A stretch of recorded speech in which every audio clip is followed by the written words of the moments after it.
Diamond হারবারে পর্যালোচনা বৈঠকে অভিষেক বন্দ্যোপাধ্যায় এখন নজর রাখবো সেদিকে। এই ৬০-৬৫ দিনের মধ্যে আমরা প্রায় ৭০ কোটি টাকার কাজের শিলান্যাস করলাম এবং প্রায় ৭৫ কোটি টাকা কমপ্লিটেড ওয়ার্কের উদ্বোধন করলাম, মানে প্রায় ১৪৫ কোটি টাকার কাজ। অ্যাভারেজ করলে দেখবেন দিনে প্রায় ২.৫ কোটি টাকা। এই কারণেই আমরা ডায়মন্ড হারবারকে এই জায়গায় নিয়ে যেতে পেরেছি, যেখানে প্রায় ১০ বছরে ৫,৫৮০ কোটি টাকার কাজ, যেটা আমি বারে বারে বলেছি। এবং আমি এলাকার প্রত্যেককে, যারা ভোট দিয়ে আমাকে নির্বাচিত করেছে বা ভোটাধিকার প্রয়োগ করেছে, আমার বিপক্ষেও যারা ভোট দিয়েছে, আমি সকলকে ধন্যবাদ জানাবো। এবং আমি প্রত্যেকের জন্য কাজ করতে আগামী যতদিন সাংসদ আছি ততদিন বদ্ধপরিকর, এবং মানুষের উন্নয়নের যে কাজ আমরা শুরু করেছি সেটা যাতে আরও ত্বরান্বিত অব্যাহত থাকে, আমরা বিস্তারিত সে নিয়ে আলোচনা করেছি। এছাড়া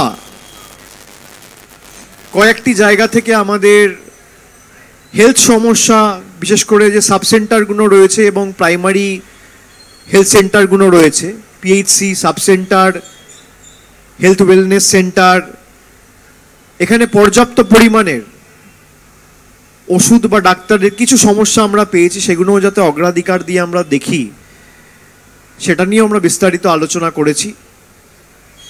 এবং আজকে আমরা একটা নতুন অ্যান্টি করাপশন হেল্পলাইন, এক ডাকে অভিষেক, আমি যেটা খুলেছিলাম, আমি সেটা প্রত্যেকটা জনপ্রতিনিধিকে বলেছি যে অনেক জায়গা থেকে, আমি ২-৪ জায়গা থেকে, বিশেষ করে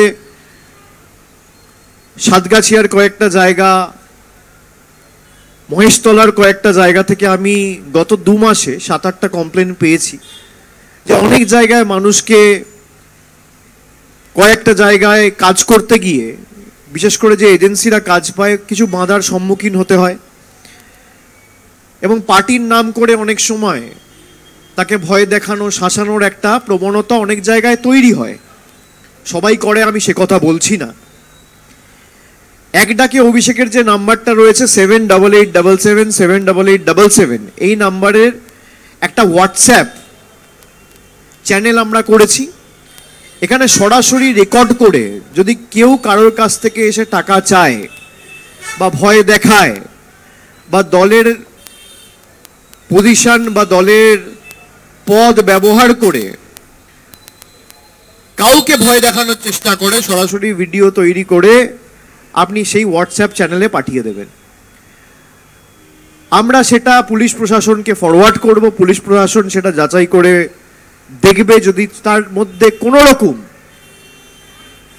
কোনো সত্য থাকে, সেটা যদি সঠিক হয়, যে পাঠিয়েছে তাকে পুরস্কৃত করা হবে, তার সুরক্ষার সমস্ত দায়িত্ব আমার। এবং পুলিশকে বলা হয়েছে তার মধ্যে যদি কোনো রকম কোনোভাবে সেটা দেখা যায় যে সেই ইনফরমেশনটা সঠিক বা কারেক্ট, তার বিরুদ্ধে দরকার হলে সুমোটো কগনিজেন্স নিয়ে ব্যবস্থা নেওয়ার কাজও পুলিশ প্রশাসন করবে। তো সেই নাম্বারই একটা হোয়াটসঅ্যাপ চ্যানেল খোলা হয়েছে, যেখানে সরাসরি আপনারা ছবি তুলে বা ভিডিও রেকর্ড করে সেই চ্যানেলে পাঠিয়ে দিতে পারবেন। এটা একটা আমরা সিদ্ধান্ত আজকে নিয়েছি, আপনাদের সেটাও জানানোর ছিল। এছাড়া বাকি যে কাজগুলো চলছে, ওল্ড এজ পেনশন আপনারা জানেন, আমরা ঘোষণা করেছিলাম গত বছর প্রায় ৭৫,০০০ নতুন লোকেদের আমরা, বিশেষ করে যাদের ৬০-এর ঊর্ধ্বে বয়স, সেই সমস্ত প্রবীণ নাগরিকদের আমরা ওল্ড এজ পেনশনের ব্যবস্থা করে দিয়েছিলাম। এবং আমরা কোনো রকম কোনো রাজ্য বা কেন্দ্র সরকারের সহযোগিতা ছাড়া একমাত্র লোকসভা কেন্দ্র যেটা করে দেখিয়েছিলাম। পরবর্তীকালে রাজ্য সরকার অনেক লোককে এই ৭৫,০০০-এর মধ্যে ওল্ড এজ পেনশন তালিকায় নথিভুক্ত করেছে, তাদের নাম রেজিস্ট্রেশন করেছে, এবং যারা সরকারিভাবে তাদের নাম নথিভুক্ত করতে পারেনি তাদেরকে এখনো আমরা ওল্ড এজ পেনশন দিচ্ছি। কোভিডের সময় আমরা যে কাজগুলো করেছিলাম আপনারা জানেন, দেখেছেন। এবং দুর্গাপুজো নিয়ে আমি আগের বছর একটা ঘোষণা করেছিলাম যে আপনারা আমার মিটিং মিছিল যখনই কোনো কর্মসূচি হয় আপনারা সকলে থাকেন, আপনারা শুনেছেন যে আমি আগেরবার বলেছিলাম যে যখন দুর্গাপুজোয় আমরা বস্ত্র মানুষকে উপহার দিই এবং মানুষের জন্য সেই বস্ত্রগুলো আমরা বিভিন্ন জায়গায় বিভিন্ন ব্লকে পাঠাই, অনেক সময় সেগুলো দিতে গিয়ে একটা বিশৃঙ্খল পরিবেশ তৈরি হয়। কোথাও হয়তো 5,000 শাড়ি দেওয়ার কথা, সেখানে ভিড় এত হয়ে গেছে যে 5,000-এর শাড়ি নেওয়ার কথা যার, তারা তো এসছেই, সেখানে আরও অ্যাডিশনাল প্রায় 10-15,000 লোক চলে এসছে। আমরা সে কারণে সিদ্ধান্ত নিয়েছিলাম যে বস্ত্র বিতরণ অনুষ্ঠান আমরা 2024 থেকে আর করব না।